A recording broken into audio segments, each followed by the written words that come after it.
வணக்கம். வாங்க AR Crazy சமையலில் பருப்பே சேர்க்காம புளியும் சேர்க்காம ஒரு சூப்பராக குயிக்காக செய்யக்கூடிய பொரிச்ச குழம்பு எப்படி செய்யறது இப்போ வீடியோவில் பார்க்க போகிறோம். இது வரைக்கும் நம்ம சேனலை சப்ஸ்கிரைப் பண்ணிக்கோங்க.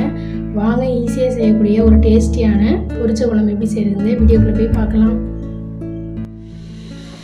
ஸ்டவ் ஆன் பண்ணி ஒரு பாத்திரம் வச்சுருக்கேன். ஆயில் சேர்த்துக்கலாம். ஆயில் நல்லா சூடான பிறகு ஒரு ஸ்பூன் அளவுக்கு கடுகு பருப்பு சேர்த்துக்கோங்க.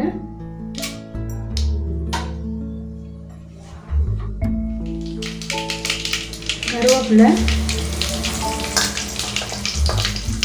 சின்ன வெங்காயம் பார்த்தீங்கன்னா நல்லா ஒரு கைப்பிடி அளவுக்கு சின்ன வெங்காயம் சேர்த்துக்கோங்க.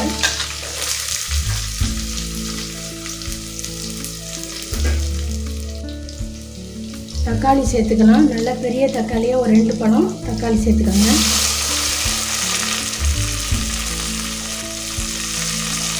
குழம்புக்கு தேவையான உப்பு, கூடவே மஞ்சள்தூள், மிளகாய்த்தூள், மல்லித்தூள் சேர்த்துக்கலாம். இப்போ மசாலா தூள்லாம் நல்லா வதங்கிடுச்சு. நம்ம காய் பார்த்திங்கன்னா முருங்கைக்காய், கத்திரிக்காய் சேர்த்து நான் கட் பண்ணி தண்ணியில் போட்டு வச்சுருக்கேன். நீங்கள் இதில் எந்த விருப்பப்பட்ட காய் வேணாலும் நம்ம சேர்த்துக்கலாம். இப்போ நம்ம கட் பண்ண காயை இதில் சேர்த்துக்குவோம்.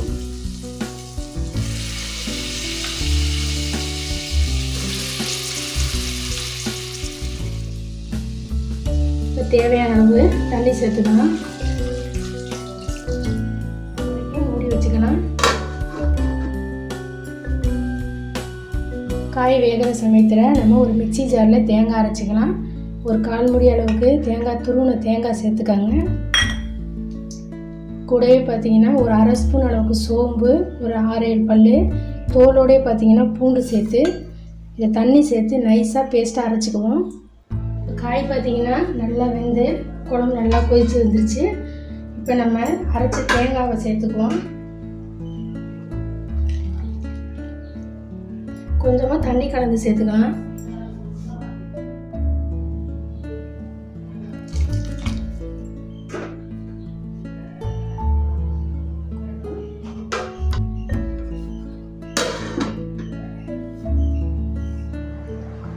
குழம்பு சூப்பராக பொரிச்ச குழம்பு ரெடி ஆகிடுச்சு பாருங்கள். அடுப்பை ஆஃப் பண்ணிடுவோம். இந்த வீடியோ பிடிச்சிச்சுன்னா நம்ம சேனலுக்கு ஒரு சப்ஸ்கிரைப் பண்ணி லைக் பண்ணிக்கோங்க.